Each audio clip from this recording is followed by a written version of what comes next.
Hello बच्चों, कैसे हैं आप लोग। मैं गीता कुमारी अपनी इस क्लास माय एजुकेटेड इंडिया में आप सबका स्वागत करती हूँ। बच्चों, हम लोग 7th क्लास का किसलय यानी कि हिंदी पढ़ रहे थे, है ना, जिसमें हम लोग अध्याय 6 गंगा स्तुति पढ़ चुके हैं और इसके कुछ अभ्यास प्रश्नों को भी हम लोग कर चुके हैं, है ना। जैसे देखिए, अभ्यास प्रश्न में हम लोग पाठ से और पाठ से आगे फिर व्याकरण, ये तीनों हम लोग कंप्लीट कर चुके हैं। आज के क्लास में हम लोग गतिविधि करेंगे, है ना। तो गतिविधि में 2 क्वेश्चन दिया हुआ है, ठीक है। तो एक एक करके हम इन क्वेश्चन को देखते हैं और उसका आंसर क्या होगा उसको हम लोग बनाने का कोशिश करते हैं। तो हमारा पहला क्वेश्चन है, गंगा के उद्गम स्थल से उसके समुद्र में मिलने तक की यात्रा के प्राकृतिक दृश्यों का चित्रण कीजिए, है ना। यानी कि हम लोग इस पाठ में, है ना, इस कविता में गंगा के बारे में पढ़े हैं, है ना। विद्यापति इनके कवि हैं और ये विद्यापति जो हैं वे गंगा की स्तुति करते हैं, गंगा के गुणगान करते हैं। तो इसलिए गतिविधि में ये कहा गया है कि आप लोग को ये बताइए कि गंगा कहाँ से निकलती है और यह समुद्र में यानी कि बंगाल की खाड़ी में गिरती है तो माने इसका जो है किस किस पथ से होते हुए, कौन कौन से राज्य से होते हुए बहते हुए यह जाती है और बंगाल की खाड़ी में गिरती है ना। इसके प्राकृतिक दृश्यों का चित्रण करना है, यानी कि चित्र भी बनाना है और इसके बारे में लिखना भी है, ठीक है। तो देखिए, हम लोग गतिविधि में सबसे पहले, गतिविधि का मतलब होता है कुछ काम करना, है ना। तो इसमें आप लोगों को चित्र बनाना होगा, भारत का मैप बनाना होगा और इसमें दिखाना होगा कि गंगा जो है कहाँ से निकलती है और किस किस राज्य से होके, है ना, पश्चिम किस किस राज्यों से होते हुए ये बंगाल की खाड़ी में गिरती है। तो सबसे पहले आप लोग भारत का मैप बनाइएगा और उसके बाद एक एक स्टेट को दिखाना होगा इसमें, है ना। देखते हैं, देखिए जैसे ये हो गया ना, तो पहले भारत का मैप बना लिए और उसके बाद हम लोग देखेंगे कि देखिए भारत का मैप है और इसमें देखिए यहाँ पे है उत्तराखंड राज्य, है ना। कौन सा राज्य है ऊपर में, उत्तर में उत्तराखंड राज्य है। तो गंगा नदी जो है यहीं से निकलती है ना। भारत के किस राज्य से, तो उत्तराखंड से निकलती है ना, गंगोत्री नामक ग्लेशियर से निकलती है, ठीक है। और जब गंगा नदी निकलती है तो फिर ये उत्तराखंड से कौन सा राज्य में प्रवेश करती है, कौन कौन से राज्य में बढ़ती है, तो उत्तराखंड के बाद ये उत्तर प्रदेश में जाती है ना। उत्तर प्रदेश के बाद फिर ये बिहार में आती है ना। तो गंगा नदी जो है उत्तराखंड के में गंगोत्री नामक ग्लेशियर से निकलती है, यानी कि इसका उद्गम स्थान हो गया, है ना। और ये उत्तराखंड से होते हुए उत्तर प्रदेश, उत्तर प्रदेश से बहते हुए बिहार और फिर बिहार के बाद ये झारखंड में जाती है ना। यहाँ पे थोड़ा सा झारखंड राज्य में भी थोड़ा सा इन करती है और झारखंड राज्य के बाद ये पश्चिम बंगाल में जाती है ना। तो और उसके बाद ये बांग्लादेश में आती है ना। और उसके बाद ये बंगाल की खाड़ी में गिर जाती है। तो आइए पहले हम लोग भारत का जो मैप है उसको उसमें समझते हैं।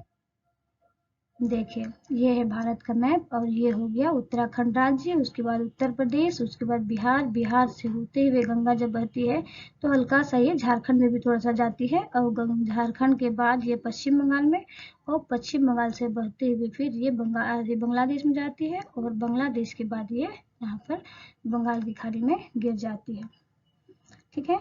तो हम देखेंगे कि जो उत्तराखंड है ना, यहाँ पर क्या होता है, गंगा का उद्गम स्थान है ना। तो उद्गम यानी कि गंगा जो है कहाँ से निकलती है, तो गंगोत्री, गंगोत्री ग्लेशियर है वहां से निकलती है और यह कौन सा राज्य में है, तो उत्तराखंड राज्य में है, ठीक है। उत्तराखंड राज्य के उत्तरकाशी जिला से ये निकलती है ना। हमारी जो गंगा नदी है उसका उद्गम स्थान कहाँ पे है या कहाँ से निकलती है, तो गंगोत्री नामक ग्लेशियर से निकलती है, ठीक है।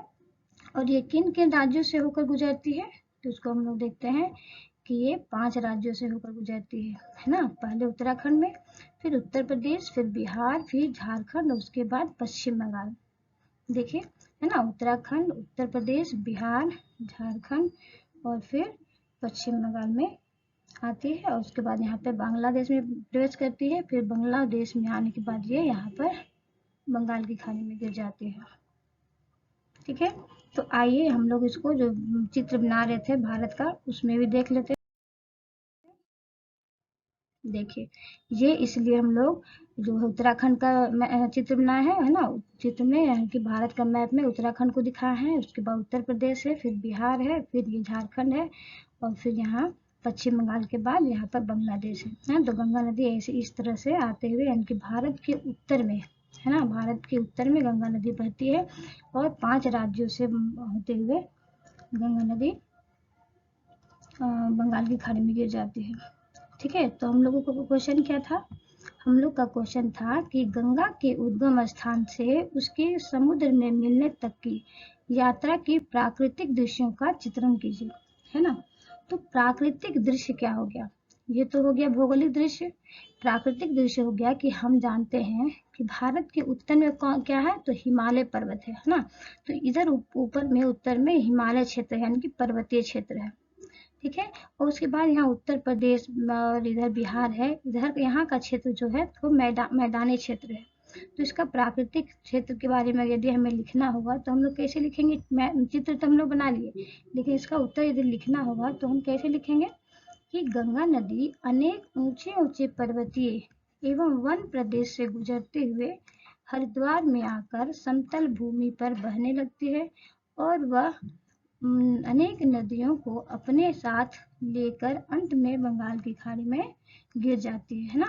यानी कि जो गंगा नदी है मुख्य नदी है और ये अपने साथ बहुत सारे नदियों को अपने अपने में मिलाती है और मिलने के बाद यह एक साथ बहते हुए पश्चिम बंगाल में बंगाल की खाड़ी में गिर जाती है।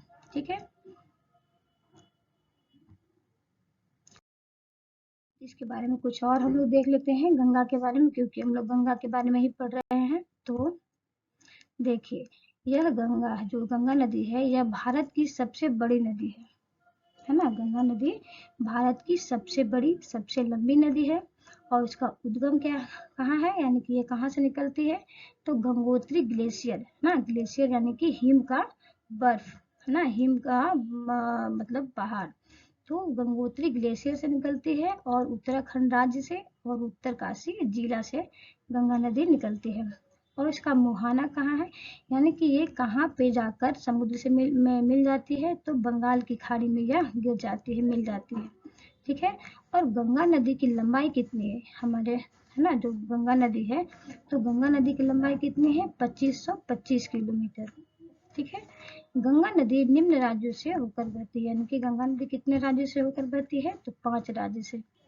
उत्तराखंड, उत्तराखंड में यह निकलती है ना, और उसके बाद उत्तर प्रदेश, फिर बिहार, फिर झारखंड और फिर पश्चिम बंगाल। यह भारत में 5 राज्यों से होकर बहती है।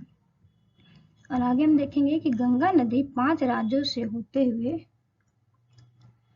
बांग्लादेश में जाती है और वहां से बहते हुए बंगाल की खाड़ी में गिर जाती है। ठीक है, तो ये हम लोगों का चित्रण हो गया। हम लोग इसका फिगर में बना लिए, चित्र भी बना लिए और इसके बारे में लिख भी लिए, तो आप लोग समझ गए होंगे। तो अब हम देखेंगे दूसरा क्वेश्चन। ठीक है, कि दूसरा क्वेश्चन क्या है। तो दूसरा क्वेश्चन क्या है कि गंगा के किनारे बसे शहरों की सूची बनाइए।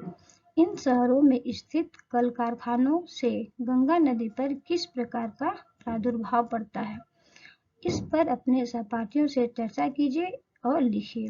ठीक है, तो गंगा नदी के किनारे बसे शहरों की सूची बनाने, यानी कि गंगा नदी के किनारे कौन कौन से शहर बसे हैं उसके बारे में लिखना है। तो इसका उत्तर क्या हो जाएगा? गंगा नदी के किनारे बसे शहरों की सूची हो गया। देखिए, पहला है हरिद्वार, ऋषिकेश, वाराणसी, कानपुर, बक्सर, पटना, है ना। बहुत सारे और भी शहर हैं जो गंगा नदी के किनारे बसे हुए हैं।